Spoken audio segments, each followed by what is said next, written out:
Well, welcome to another episode of What's Up with Wattsmart, where we talk about all things Wattsmart business. This is a podcast that we created targeting trade allies. So if you're a manufacturer, distributor, contractor, installer that works on the Wattsmart business program, this is the podcast for you. I am one of your hosts, Wilmer. With me, we have co-host Tom Wood, and we have a very special guest today as well. But before we jump into that, I kind of want to set the stage here and let you know we plan on touching on some upcoming program changes, as well as giving a brief a debrief on our annual expo that we held a couple of months ago. And we also want to talk a little bit about state of the market and where things are at, where some hopefully some useful information that y'all can use to make some decisions as you move forward. And we know that it's been some can say it's been a little bit of a volatile situation out there in the market. So our very own Todd Wood is going to talk a little bit about that. So with that, I will turn the time over to Tom. Yeah, well, and Wilmer, you forgot to thank the 5 people that listened to our podcast last time. For those loyal listeners, I was more than 5, but yes, thank you for coming back for more. Hopefully, we have enough content here to make it worth your time and worth the listen. We try to keep them as brief as possible to just keep to what's relevant to the trade ally life and nothing else. So one of the things we ask ourselves, try to put ourselves in your shoes. What would you guys like to know? What's important? And one of the things we were thinking is the market's been a little bit funny. I mean, it's been just irregular ever since COVID, right? And so it's hard to know what's coming next. And like you kind of almost need a degree in economics to be able to even understand what's going on. Now, to many of you, he might just be some guy that counts lights and gives you a hard time. To some of you, he's boy wonder.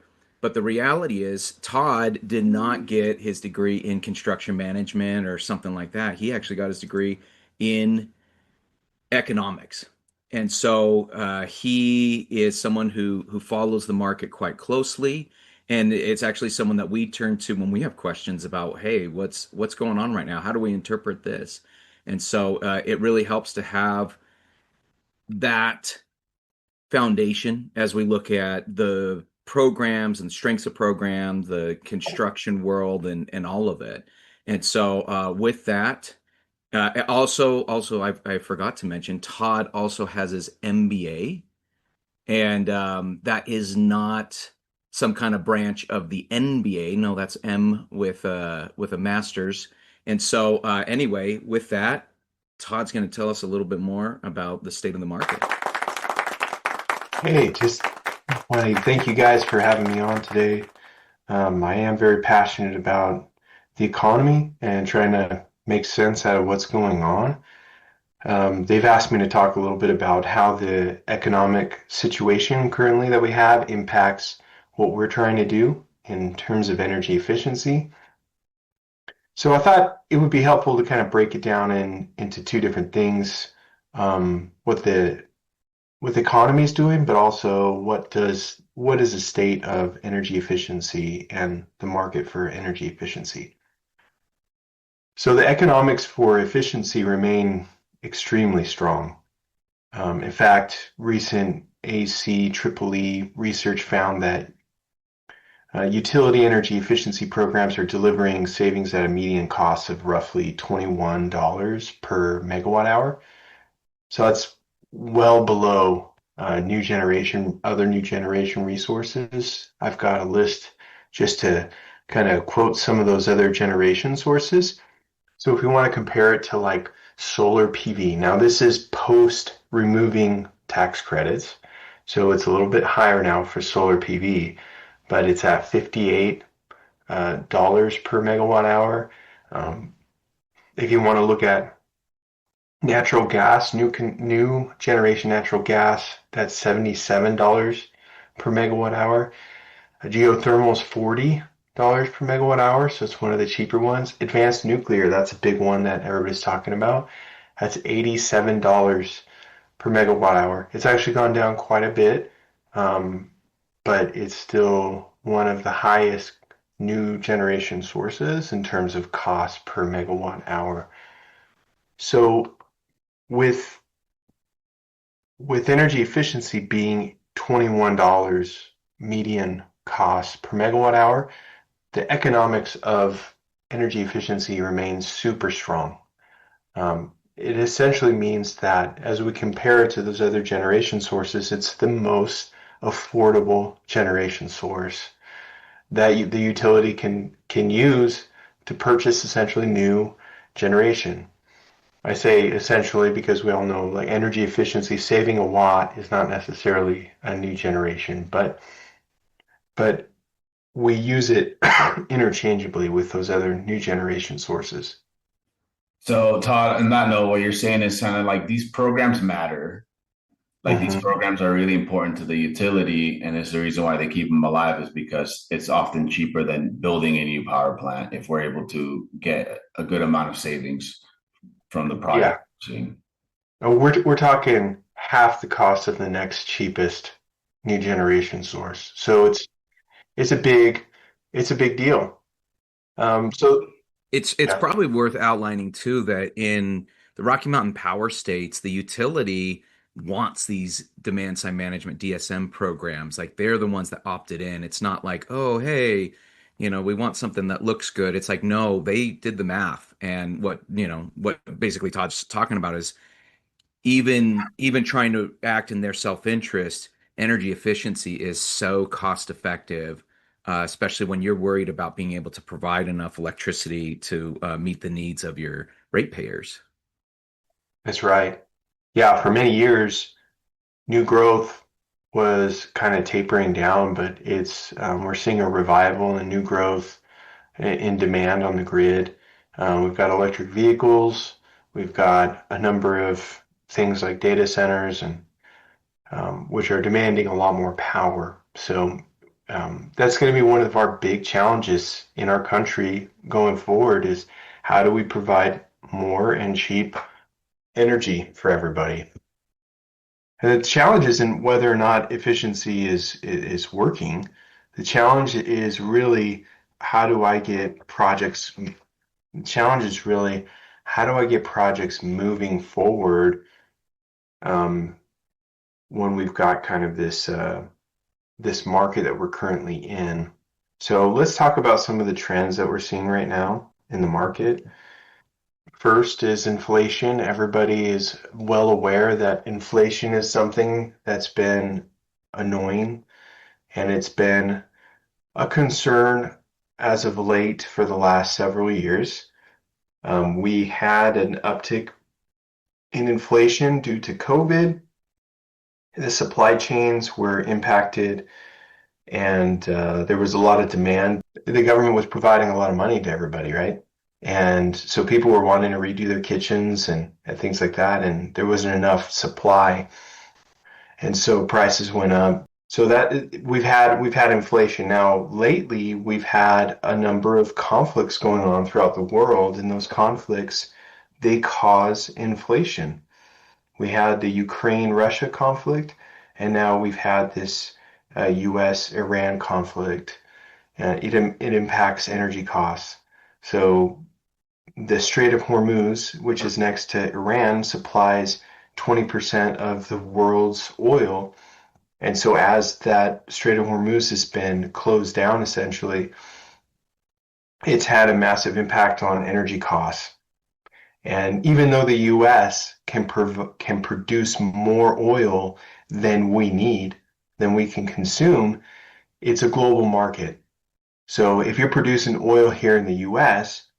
and someone's willing to pay 25% more somewhere else, you're happy to sell it somewhere else for a higher price. It's a global market. Even though here in the US we can produce more than we need, that oil starts going elsewhere and our prices are impacted by that. So we've had these, in this year alone, we had in it was March, we had an uptick of 0.9% month over month inflation, which was massive. That's a big uptick. It's on par with the inflation that we saw during COVID. And then in April, we saw another uptick in month-over-month inflation to 0.6%. And then this most recent one was 0.5. So we had a very strong uptick in inflation this year. It's kind of ramping down, and my hope is that this new truce in the war will help us to kind of take that inflation back down. The other part of inflation is interest rates. So the Federal Reserve, they control interest rates to help combat inflation. They control the federal funds rate. And so when inflation goes up, the Federal Reserve increases their funds rate targets, and that's in an attempt to control inflation. So the one annoying thing about controlling your federal funds rate, as you go up, it's essentially putting the brakes on the economy. And so nobody ever likes that, especially if you're in power, right? And who wants to put the brakes on the economy when you're in power? So lately, what we've seen is because we've had pressures, upward pressures in inflation, the Federal Reserve is not looking to decrease the federal funds targets. And because of that, we're seeing high interest rates for our mortgages, for any sort of loans that we want to get. And I expect that to remain elevated throughout the rest of the year. And when you have high interest rates, businesses, it's harder to get money. That's just the way it is. It's harder for businesses to get money. Now, if interest rates are super low, then businesses don't mind just grabbing a loan to pay for this, that, or the other. And they are much more willing to do capital improvement investments on their buildings and facilities when money is cheap. So right now, with money being not cheap, we're kind of seeing businesses being more selective with their spending. I don't see widespread evidence that companies have stopped investing, but what we do see is much greater focus on prioritization. Capital right now is flowing heavily toward AI. I mean, the numbers on how much of our market is driven by AI is almost concerning. It's so high. Automation, strategic initiatives. So while some projects are facing more scrutiny, so you'll see businesses that are struggling to have sufficient lighting for their needs in an area. They might be ones that would look to do a project. They really need it for safety. They really need it because people are not able to be productive in a space. And then the fourth, I would say, are, the energy costs, like we mentioned before. That's a major area to watch. We're hoping that that cost goes down for energy. Energy affects transportation costs, and transportation costs affects pretty much everything that we want to purchase. So geopolitical instability, growing electrical demand, and data centers, and electrification, those are all broader market uncertainties. They're all pointing to continued energy cost pressure. I think businesses are increasingly concerned about long-term energy affordability. Which makes total sense. And I think this is where our programs can really come into play, where the hope or the sell in this case for trade allies could be, doing this energy efficiency project, you'll be saving X amount of savings, hopefully leading to some sort of a financial savings, right, with the utility bill, but also the fact that we're able to help offer or help offset some of the upfront costs on projects. I think that could still be a big selling point given the market that we're in. So, yeah. Well, with that being said, Todd, we have projects in our pipeline. Some trade allies have projects in their pipeline or are working on building or trying to close out the year strong. Based on what you said, what are some other things that they could be expecting for the remainder of the year, just to kind of sum things up? Yeah.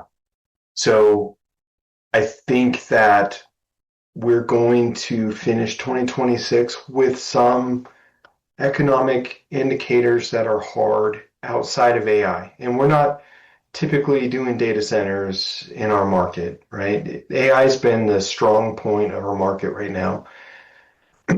So I think the rest of this year is going to be kind of fighting for whatever we can get, but it's going to be starting to improve, I think, by Q3, Q4 of this year.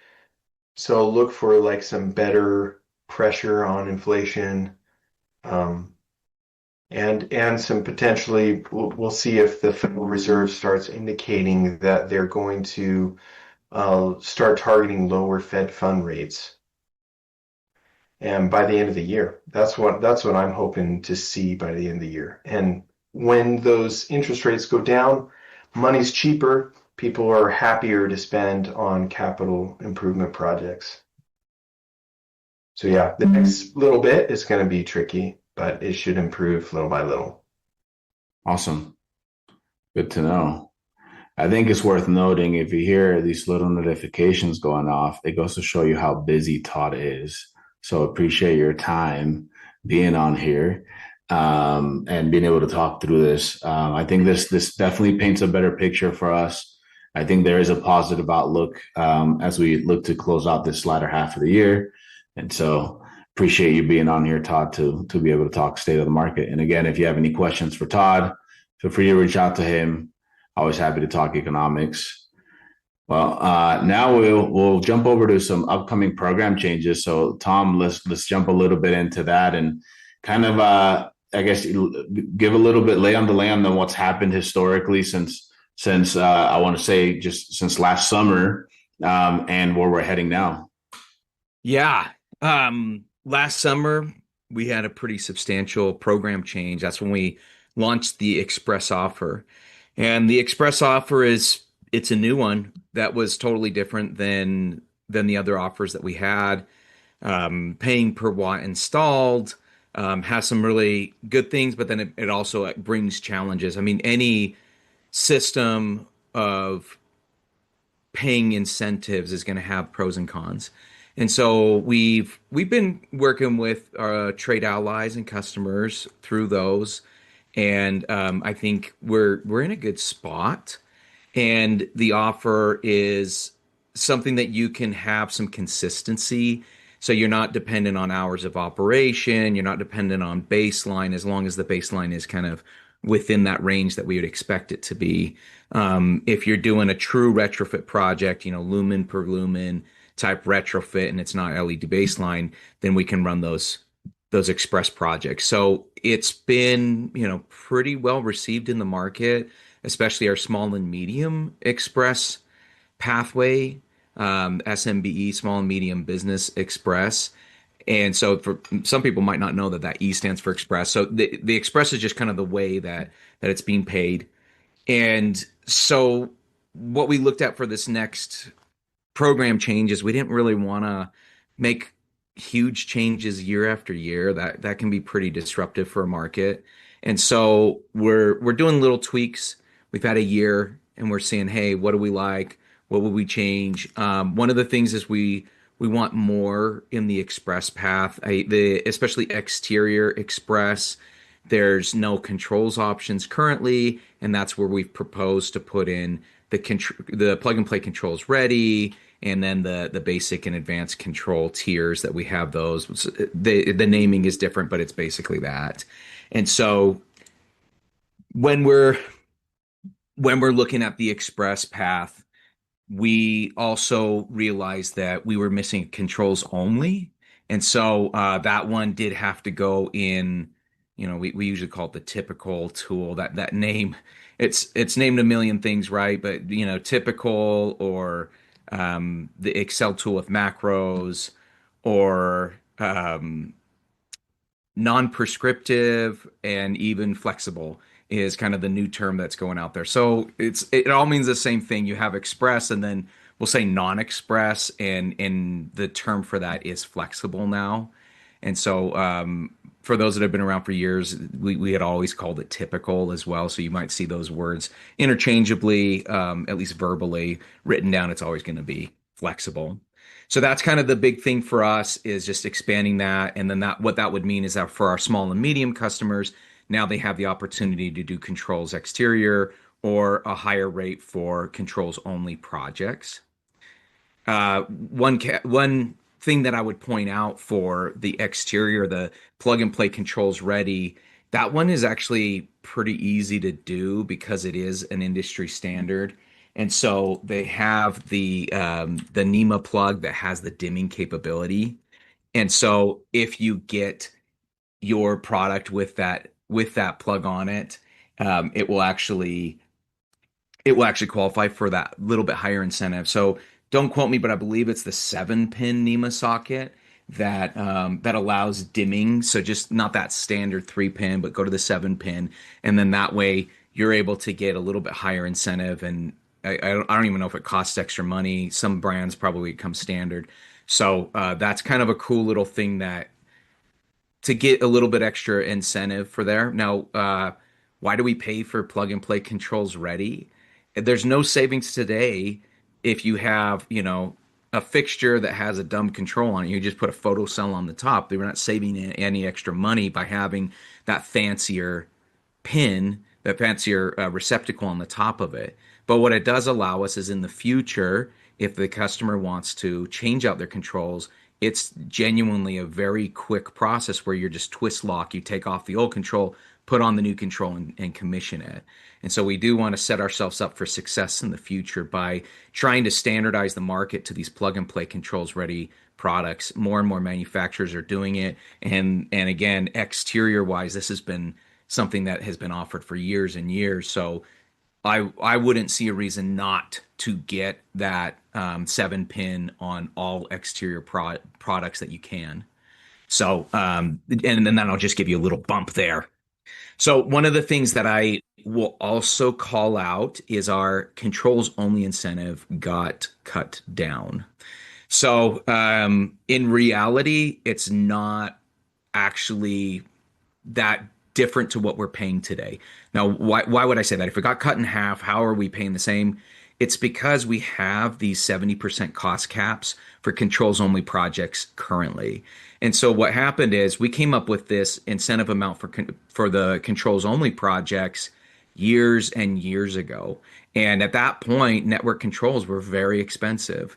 So anyone that's been around for the last, five, I want to say it's more like 7 years, you've seen that the cost of these controls has really gone down, and we never touched the incentive rate.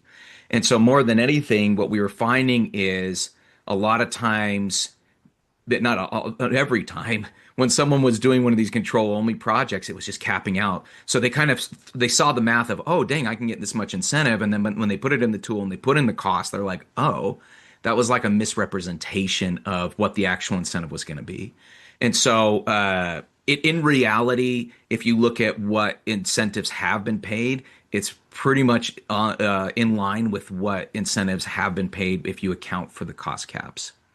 So that being said, for small and medium businesses, if you run it through the SMBE program, then it actually is the current rate. So they do get a little bump on those, but again, they're subject to cap. Now on this SMBE program, it's a 75% cap. So they will get a little bit more money, that extra 5%. But just know that a controls only project on SMBE is almost guaranteed to cap out because that's how our current incentives are built. So this is more updating with real pricing today, not the pricing from 6 and 7 years ago. Why do I always say 6 and 7? I think 6 and 7, 6, 7 is not a thing anymore. But I just keep referencing that's when the program change was. It was a long time ago, right? So, yeah, I'm very sorry for that comment. So that's kind of express. That's the controls only stuff. In terms of downstream, that's the big one. Now, when we're talking about midstream, there are different changes. So midstream and downstream, some people see that that they're rivals, that they compete against each other, and if done right, they complement each other. And so really what it is it's two different ways of getting at the market. And so if you're looking downstream is really customer focused and it's really contractor focused. Now we have some great distributors in our area, and so a lot of our distributors participate. That's not true in every territory. A lot of times distributors really don't have anything to do with it, and it's really just the contractors and end use customers that participate in that offer. Where midstream, what they're trying to do, so if downstream you're trying to convince someone to do a project or convince them to do a project differently, these are kind of larger projects. That's kind of the goal of a downstream program. For midstream, what you're trying to do is influence some purchasing decisions. So in a midstream program, you're saying, "Hey, we knew you were going to buy that anyway. Buy the right product." And so you're usually paying less money, but you're trying to influence that buying decision. So example, replacement lamps used to be downstream. Why? Is because they were genuine competitors in a project where you're going in and you're going to replace, 1,000 lamps or something like that. Especially when LED fixtures were so expensive. Now, what's happened over the years, fixture prices come down. And so depending on the lamp count of a fixture, it might be cheaper to do a fixture versus a lamp replacement. So it's kind of this crazy place that we're at. So now what lamps have really become and should become is more of that maintenance market. So someone walks in, I mean, it's funny because they talk about, oh, T12s. No one can get T12s these days. We sat down, we had a meeting the other day, and we were at a restaurant, and someone walks in with a pack of brand new T12 bulbs, and they were changing out a fixture that had burnt out, and that really made us all twitch. So we had to talk to the owner and try to see if they were willing to do a small business project. But that's what's happening out in the market is people see their lamps burnt out. And by the way, this facility, they had a mix of T8s and T12. So who knows what were the correct lamps that they were supposed to put in. They just kind of put in whatever they could find.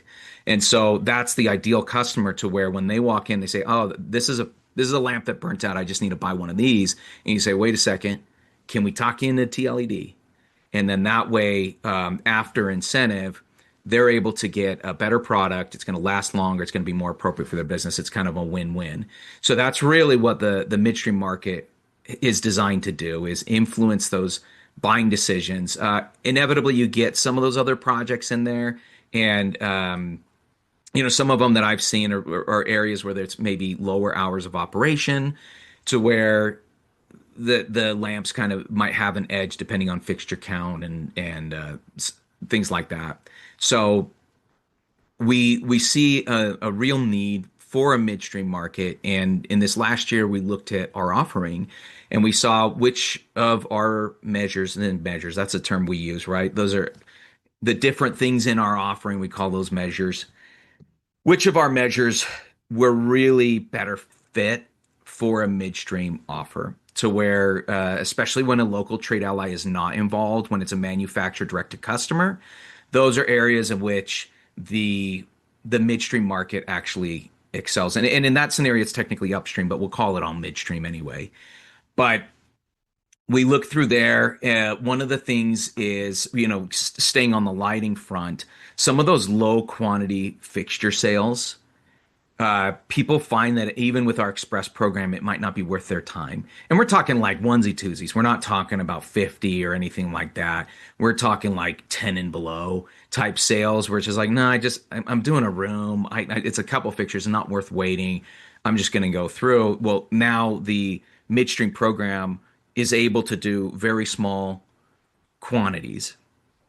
And they're able to give an incentive right at the point of sale and have that pass through the customer.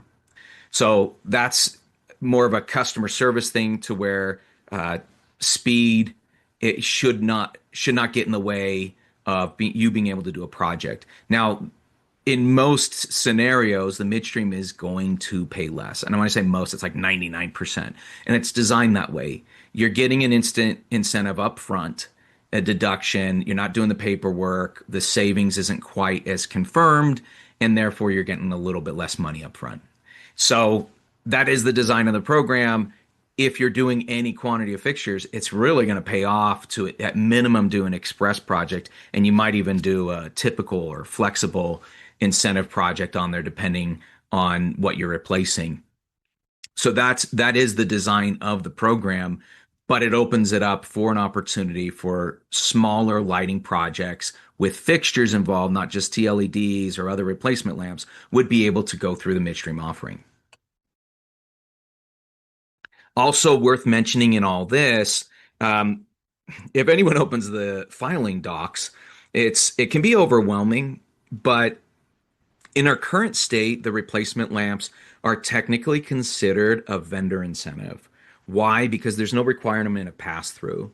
So they report sales, they get money for qualified sales. Now, we know for a fact that most of our distributors, if not all, are doing a pass through of that incentive.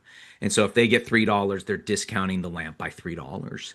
So, but it's not an actual requirement. So, one of the changes that is happening, a very subtle change, but it is happening, is that requirement that distributors do pass that through and that it's obvious on the invoice. So, you'll see, discount from Rocky Mountain Power Incentives is going to be $3 a lamp or whatever it ends up being. So, again, this is not a huge change for most of our distributors now because they like to show that, like, hey, look, we got you this extra money. But now it's going to be an official rule instead of best practice. That's one of the things. So fixtures are no exception, required pass through on those, and so those are considered now a customer incentive because the customer very clearly gets that. Now there are caps, like I said, there's daily caps, so it doesn't really make sense to be like, oh, hey, let me go back every day like that. That would be kind of complicated. If you have a larger project, it is going to be a better fit for the downstream express or flexible offering. And this kind of complements something that we're looking at launching here soon, which is the text to express, which is an option where we're going to ask customers or contractors to send us a picture. You can just text us a picture of the invoice, and we can determine if it qualifies for an incentive. So having this pass through on there is going to be nice because then we're able to tell a customer, hey, congratulations, you already got an incentive. It shows right here. Or if they did not, then we're able to take them through that next step to see if they can possibly qualify for an express project. Yeah, that's definitely spot on. Going back to what Todd was saying, that the market's been kind of tricky and it's been that way for a few years, but the good news for the end use customer is from the program side, it's really forced us to improve everything, to look through the customer's point of view and say, hey, if I'm a customer and I'm walking in, what do I want to do? What's the amount of paperwork I'm willing to do a project, and make sure that our systems are not built around us, but more built around how product actually flows. So moving some of those things to midstream is a reflection of we just want to do what's best for the customer. Text to express. Now that's more work for us, but for those customers that are trying to navigate all the forms, we'll go ahead and do that. Now, that's something that ideally trade allies are supporting their customers to be able to go through this process, but especially for small orders, we want to make sure that we're providing a level of support for them that makes it really easy.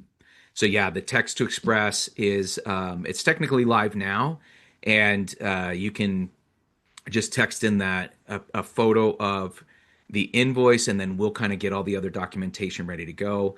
I think many people probably don't know you can do your general application online now. So even if you're a trade ally or you're an end use customer, you can do all of that with a web link.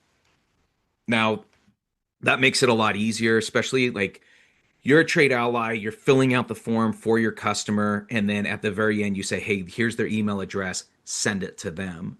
And so that way you're not trying to track down signatures. You're saying, hey, send to this customer, and then they digitally accept, and that's it. So it can be a lot faster, not only for our side, but for the trade ally and customer side as well.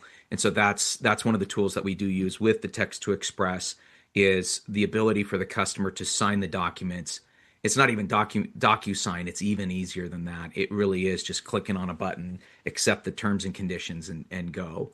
Obviously we need the information from the customer, account information, and all that. But it is a really great option. And along the lines of we just want to make this really approachable to customers. Over the years, we've heard the feedback. Oh, it's kind of difficult to to participate, a lot of, waiting or whatever. And that even went into the creation of Express a year ago, is trying to just make it easier. And so every change that we're making is trying to be in that same direction. So anyway, we will continue to have updates. I think regular updates on here's how we would like to improve things even more. Feedback is huge for us to know where to focus our efforts. I mean, we might be working on something that you're like, that's not even a big deal. You're like, well, why are we spinning our wheels? Let's spend our time on something that's going to matter to you and to your customers to make this experience that much better. Awesome. And Tom, definitely a lot of good changes on the lighting side. Anything worth noting on the mechanical side for midstream? Yeah, there's a few in there. You can read through the filing. Probably most people that listen to this don't deal a ton with that. Circulator pumps and some refrigeration units, like small quantity again. So the small quantity refrigeration, similar story as lighting, same logic of, yeah, if you have any quantity of these units, that's a project worth digging into. But a lot of these like 1 and 2 unit projects are just not being claimed because not from our side. We will do any project of any size, but from the customer, and they're like, it's just too much work. We're just doing 2 of them. Let's just send them through. And so now there is that direct pass through incentive on those refrigeration units. I mean, like you're talking about your Mavericks, and they might have a cooled, you know, the beer cave, I think is what they call it at Maverick. Those types of scenarios, a lot of times they're not going through the program, and we want to make sure that if they're not going through, it's because they chose not to, and not because they just wrote it off because it's too difficult. Additionally, on the non-lighting, there's some of the like food service where we've had historically pretty poor participation. And one of the reasons why is there is not usually a local distribution. It's usually that manufacturer direct. And so same with some of like the lab freezers, there's specialty refrigeration type units where we haven't seen it, but it's been identified that midstream is a place where we can start to influence the market and steer them towards more efficient products instead of just what the cheapest one. And the idea being that by the time you factor in the incentive, it's a no-brainer to just go with an efficient product up front instead of going with that one that might have that cheaper price tag, but not quite as efficient. So, I mean, we're talking about midstream, expansion to midstream. One of the things is it's definitely not the goal to say everything goes midstream. We're being very thoughtful, and it's looking at the customer perspective of where is the channel that we're able to most influence decisions. And it's not about, oh, we need to capture more of the market or things like that. No, we want to actually be in there to where we can talk customers into making better decisions than they would have on their own. And so right now, this is kind of where we started from, is based on all the list of offers that we have on the Wattsmart umbrella for energy efficiency. These are the ones in the filing that we decided really would likely benefit from midstream. And we'll see, it's a trial and error type thing, but on the surface, it really looks like these ones would be. And once products kind of become more of that commodity thing, that is when you start to see them move towards midstream. Again, replacement lamps were not originally midstream; they moved that way, and so and it's because of the way the market has shifted. So we don't expect overnight to have a bunch of massive parts of our market move to the midstream offer, but just as it makes sense and as it's better for both the utility and the customer. That's when those measures, and there's the word again, measures, they get moved over to midstream. Awesome. Thank you. Definitely a lot of good info. More to come as things roll out. This is definitely a bit of a process on the back end. A lot of people don't see the work that goes on just to make sure things are calculated properly, that we're also making the best decisions for the customer. So really appreciate your work on all that, Tom. That's been Yeah. making pretty much. So And one thing that we'll bring up, I mean, tools, there's always has to be a tool to go along with the program. With this, there is an update to our small SMBE, and also our Express tool is getting kind of a minor update with this. We're capturing a little more information, and I'll say, based on lessons learned, a lot of times it's hard to know up front if your project's going to qualify, because we talked about that lumen for lumen. It's hard in the field, like you want that definitive answer, and a lot of times people are just reaching out to us and saying, hey, this is the baseline, is it going to qualify? And so we've built in some logic into the Express tool to be able to give you kind of initial thumbs up without having to reach out to us, so that you can self-serve, and there it just takes out a lot of those questions. And with that, we actually are working on a massive improvement to both of our lighting tools. So don't have a date on that yet, but we'll be reaching out to people to see if they want to become beta testers. So it's not anytime soon, but possibly, let's say by the end of the year, early next year, we might be in a position to where we're testing some new tools. And again, we're doing this to try to improve the experience. And so that's where the feedback is super important to us, because if we're building a new tool and you say this is worse than your current tool, then why would we do it, right? And so we want to make sure that this is an improvement, and so that feedback is going to be critical before we try to roll any kind of new tool out. So in the meantime, kind of expect the current Excel tools, and we are keeping those up, and we're trying to make improvements as we can on those, but with a larger major improvement coming, hopefully near the end of this year or next year. Awesome. Thanks for that. Well, appreciate everyone listening in. I think as we go to wrap up, we just wanted to give a quick recap on the annual expo. For those of you that have been participating in the program a while, you know that every year we put together an event where we can come together to network, to learn, and also just to be able to understand where the program is going. And this year's expo was held at the Utah Cultural Celebration Center in West Valley, where we had over 200 people in attendance, and we had an exhibitor hall where there was a lot of products being showcased. We had a couple of themes around program simplification, talking about even just DSM 101 and what that was like. And we also debuted, thanks to our very own Todd Wood, professional development courses here, where folks were able to learn actual credits for attending class on lighting fundamentals. And this is a good step in the right direction, because it's something that we want to continue to add into future events. So something to expect is more professional development courses as well, just to make it worth your time to go learn something new and get a credit for it. And let's also not forget the good food that we have there.